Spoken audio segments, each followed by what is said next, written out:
Soy José Manuel Beas, trabajo como Agile Coach en BBVA. Bueno, lo primero es darles las gracias a Pablo porque ha sido el que me ha enredado para todo esto. Yo no quería. Me he llevado aproximadamente 2 años trabajando en eDreams Odigeo, una agencia de viajes online, de hecho la mayor agencia de viajes online en Europa, una de las mayores del mundo. No sabría decir números, quizás 1.700 empleados puede ser una cifra útil para entender un poco la escala. Estábamos transformando no se puede decir una transformación digital en sentido estricto, porque ya era una empresa digital, una empresa de e-commerce, pero estábamos haciendo la transformación Agile. Hace 3 meses aproximadamente, a través de Tecnofor, estoy trabajando para BBVA. Estamos trabajando en el portfolio del área de España, para que os hagáis una idea también de qué estamos hablando. El portfolio de proyectos de este área está aproximadamente formado por unos 300 y pico de proyectos simultáneos. Y eso es un poco difícil. Vale.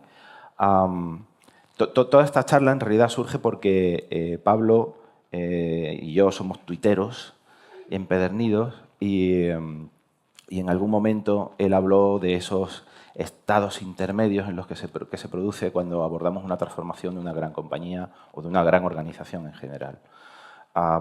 Y justamente pues vamos a intentar hablar un poco de eso. De esos estados intermedios que se producen desde que pasamos desde este estado actual en el que nos encontramos en este momento, en el momento en el que empezamos la transformación, hasta ese estado ideal, el nirvana del agilismo, donde todos seremos muy felices y lo haremos todo súper bien y será todo muy fluido y muy productivo. Claro, pero hay que elegir estos estados intermedios, hay que saber identificarlos y vamos a intentar un poco ver de qué estados intermedios estamos hablando, cuáles son. Y voy a intentar también daros una técnica concreta que podáis utilizar, llevaros a vuestra casa hoy para empezar a utilizarla. ¿Cuáles son estos estados intermedios? Pues, por ejemplo, hay estados intermedios que son imperfectos, son no deseables. Son, por ejemplo, esos estados intermedios que si aplicamos ese paradigma tradicional, predictivo, nos estaríamos perdiendo porque no están en la hoja de ruta. Hemos decidido, en base al criterio del jefe de proyecto, digamos, de esa transformación, hemos decidido que esos no están, no los vamos a tener en cuenta. Por otro lado, tenemos otra serie de estados intermedios que también son indeseables, que son esos estados a los que llegamos, pero que no eran deseables. Nos han provocado, realmente no hemos llegado al objetivo, nos ponen muy lejos de aquel estado ideal. No es eso a donde queremos llegar. O llegamos muy tarde, empleamos muchísimos recursos. Hacemos nuestro coste de oportunidad de haber utilizado esos recursos económicos o humanos, los podíamos haber utilizado para otra cosa si hubiéramos sabido que esto era tan lento, ¿no? O que no traía este tipo de beneficios. Sin embargo, sí hay una serie de estados intermedios que son deseables, que sí nos gustaría pasar por ellos, porque nos permiten entender que quizás la hoja de ruta que teníamos no era la adecuada. Quizás deberíamos haber cogido por estos otros vericuetos del camino. Podríamos haber planificado de una manera menos predictiva.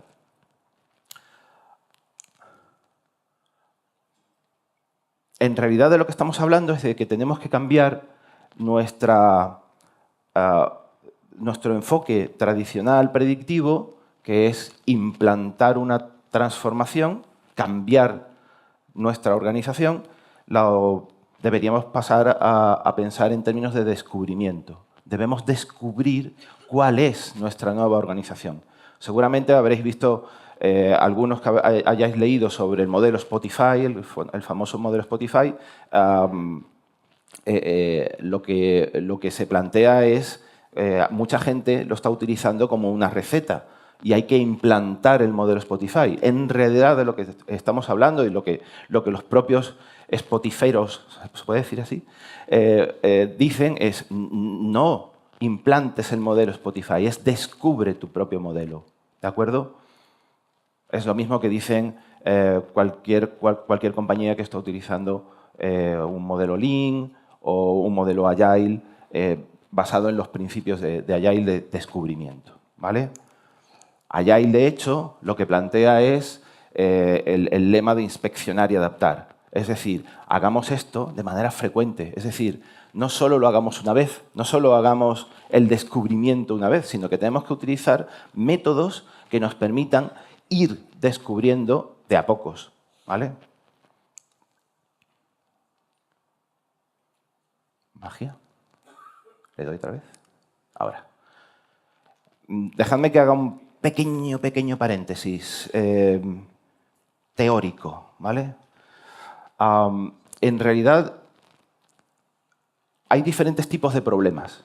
Hay problemas que llamamos simples, obvios, la solución es obvia.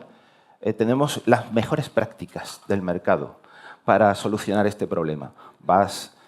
Identificas el problema y fácilmente puedes encontrar cuál es la solución. Sin embargo, hay problemas que son complicados. Problemas complicados donde la solución no es tan evidente. Necesitamos quizás hacer algún tipo de investigación. Y a partir de la investigación, los expertos se ponen todos de acuerdo en que esta es la solución. Sin embargo, hay problemas que se consideran complejos. Un problema complejo, en realidad lo que sucede es que no entendemos muy bien cuál es la relación entre la causa y los efectos, entre la acción y la reacción. Los expertos no se ponen de acuerdo fácilmente en cuál es la solución. Y la manera de resolver este tipo de problemas es, efectivamente, probar. Vamos a probar a ver si, actuando sobre el sistema, podemos entender cómo se relacionan los diferentes elementos del sistema. Y a partir de ahí podremos ir descubriendo nuestra solución. Este enfoque, bueno, podemos hablar también de lo caótico, donde en realidad ya lo que sucede es mucho más... las relaciones entre los diferentes elementos, ni siquiera experimentando, emergen de manera evidente. A este modelo se le llama Kinefin. Lo podréis ver bueno, al final de esta presentación, que seguramente los compañeros de Tecnofor subirán, tendréis una serie de enlaces y los podréis comprobar. Y podéis ir tirando del hilo. Hacía este paréntesis porque quería que quedara claro que hay problemas donde ciertos métodos o ciertas técnicas aplican y en otros no. En el caso de los planes, la planificación predictiva funciona en el terreno de lo complicado, pero no funciona en el terreno de lo complejo. Necesitamos otro tipo de técnicas. Y entonces llegamos a... ¿Que no funciona esto? Ah, vale. Llegamos a una técnica que introduce Toyota en su manera de trabajar internamente, que es conocida como la Toyota Kata, en términos generales. Hay libros incluso. La Improvement Kata. Kata es un término japonés que, si estáis familiarizados con las artes marciales, pues es ese ejercicio repetitivo que hace el alumno para conseguir mecanizar, automatizar el hábito del ejercicio, ¿verdad? Improvement Kata pues es ese ejercicio repetitivo que consigue introducir el hábito de la mejora continua, ¿vale? Os lo voy a explicar rápidamente.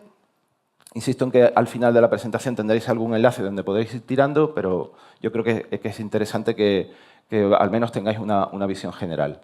Lo primero que hacemos cuando hacemos este ejercicio es establecer un reto. Fijaos que no digo objetivo, digo reto. Marcamos una dirección. Lo que queremos conseguir está por allí. No sabemos exactamente dónde. Nos relajamos porque, en realidad, sabemos que lo alcanzaremos porque vamos a ir siguiendo un método que nos permite alcanzarlo, pero no sabemos exactamente cómo. Nos relajamos, ¿vale? Lo siguiente es entender dónde estamos, porque si aspiramos a algo que puede ser muy inspirador, lo primero de verdad que necesitamos entender es dónde estamos, porque si no, ¿cómo vamos a llegar? Tenemos que ser realistas. Lo siguiente es identificar un objetivo realista, el siguiente paso. ¿Hacia dónde podríamos razonablemente aspirar? ¿Qué podemos conseguir razonablemente? Razonablemente, lo cual no quiere decir que estemos en el terreno de lo obvio, ¿vale? No estamos en podemos estar planteando a lo mejor un problema complicado. En realidad lo que estamos diciendo es, vamos a identificar ese objetivo de una manera exhaustiva, vamos a analizar ese problema, pero vamos a, sobre todo, identificar los impedimentos. Esta es la parte realmente clave, porque si identificamos los impedimentos y empezamos a abordarlos de una manera sistemática, esa es la parte realmente donde la Improvement Kata tiene mucho poder, porque nos acostumbramos a, uno tras otro, ir identificando un impedimento, eliminarlo o no, elaboramos una hipótesis, ¿vale? Creemos que eliminando este impedimento seremos capaces de estar más cerca de nuestra target condition, de nuestro siguiente objetivo, y a partir de ahí podremos ir aprendiendo y identificando un nuevo impedimento si es que lo hubiera. La Toyota Kata no termina ahí. Es un proceso que no termina, porque una vez que hemos llegado a esta target condition, ¿qué sucede? Que volvemos a estar en un escenario similar a este. Es decir, de nuevo, sabemos dónde estamos ahora, estamos en otro sitio, diferente al inicial, seguimos teniendo el mismo reto, pero ahora nos podemos plantear un siguiente estado intermedio. ¿A dónde vamos a aspirar ahora? Bueno, a algo que también será realista y que también tenemos impedimentos y que también los vamos a abordar de una manera experimental. Añadida, hay un proceso colateral, digamos, que es lo que se llama la coaching kata, que es un proceso de acompañamiento donde alguien con experiencia haciendo la improvement kata acompaña al equipo que hace este ejercicio para que no se despiste en hacer este ejercicio. Es como el sensei de las artes marciales que le dice al alumno que no lo está haciendo bien y que tiene que corregir, ¿no? En realidad se basa en que reflexionemos, como un proceso de coaching, que reflexionemos en dónde estás y exactamente si estás consiguiendo tus objetivos, ¿no? Diréis, esto es una flipada de los de Toyota, esto funciona en Japón y tal.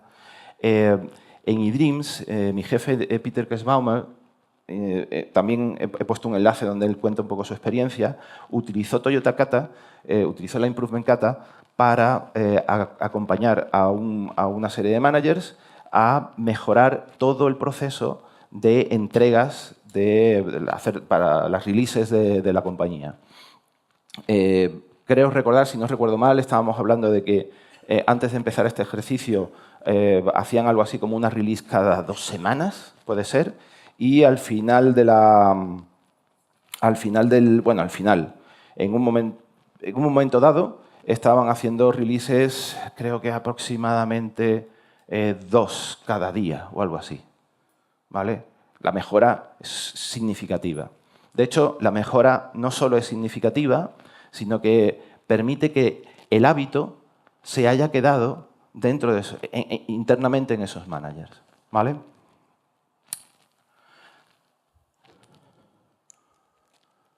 Os voy a dar una alegría, voy súper rápido, espero que no demasiado. Y voy a hacer un poco de resumen o voy a intentar compartir con vosotros lo que creo que son las conclusiones de esta charla. Creo que podemos pensar en que la transformación digital, eso que llamamos la transformación digital, ¿vale? No sé exactamente qué es la transformación digital y mira que me pagan por ello. Creo que podemos llegar a la conclusión de que es un proceso complejo. Es algo donde los diferentes expertos no siempre están de acuerdo en cuál es la solución. Es evidente que lo que funciona en un contexto, las fórmulas, las recetas que hayamos podido aplicar en un contexto, quizás no funcionen en otro. Eso es lo que define realmente que el problema es complejo. Porque si no, estaríamos en el terreno de lo complicado. Los problemas complejos requieren de un enfoque experimental, como hemos visto cuando hablamos de Kinefin. La Toyota Improvement Kata, esa técnica que os he compartido, es una técnica que nos permite pues, abordar problemas del terreno del dominio de lo complejo mediante un enfoque experimental. Creo que podemos hacer modus ponens, ¿no se llamaba? Si A implica B y B implica C y C implica D, pues la transformación digital implica necesariamente que necesitamos un enfoque experimental y la Toyota Kata es una técnica que nos permite trabajar la transformación digital. La mejora continua es un estado en sí mismo. Es decir, una vez que hemos empezado a hacer el ejercicio de encontrar cuál es el siguiente estado intermedio, nos terminamos acostumbrando a que eso es normal. El cambio es frecuente, el cambio es incluso nuestro amigo, porque nos permite encontrar, como veíamos muy al principio, esos estados intermedios que si hubiéramos hecho un plan predictivo, de otra manera no habríamos encontrado. Nos permite encontrar oportunidades de innovación que de otra manera no aparecerían en nuestra hoja de ruta. Por tanto, de alguna manera, pues todos los estados son intermedios. Me pedía Pablo que esta charla fuera inspiradora. Bueno, no lo sé si soy la persona adecuada. Pero sí me gustaría terminar quizás con este mensaje, ¿no? Que la transformación, esto que llamamos la transformación digital, que se basa en la mejora continua, que hemos visto con la Toyota Kata que podríamos convertir la mejora continua en un hábito. De hecho, es beneficioso para nosotros que se convierta en un hábito. Es la manera de resolver el problema de la transformación digital o de la transformación agile.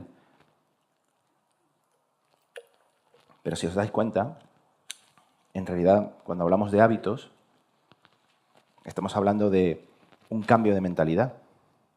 Estamos hablando de que somos nosotros internamente los que tenemos que provocar en nosotros mismos ese cambio. La transformación digital es un cambio cultural, es un cambio de hábitos, es un cambio de procesos, pero también es un cambio de hábitos individuales y colectivos. Estamos hablando de un cambio cultural, de algo mucho más trascendente. Pero tenemos que empezar por nosotros. No podemos esperar a que sean los expertos los que nos digan cuál es la receta que tenemos que aplicar, sino que tenemos que empezar a pensar en que la transformación consiste en que nosotros, con la ayuda de expertos, con la ayuda de maestros, podamos encontrar cuáles son nuestras recetas, las que funcionan en nuestro contexto. Y ya está, nada más. No tengo nada más que añadir.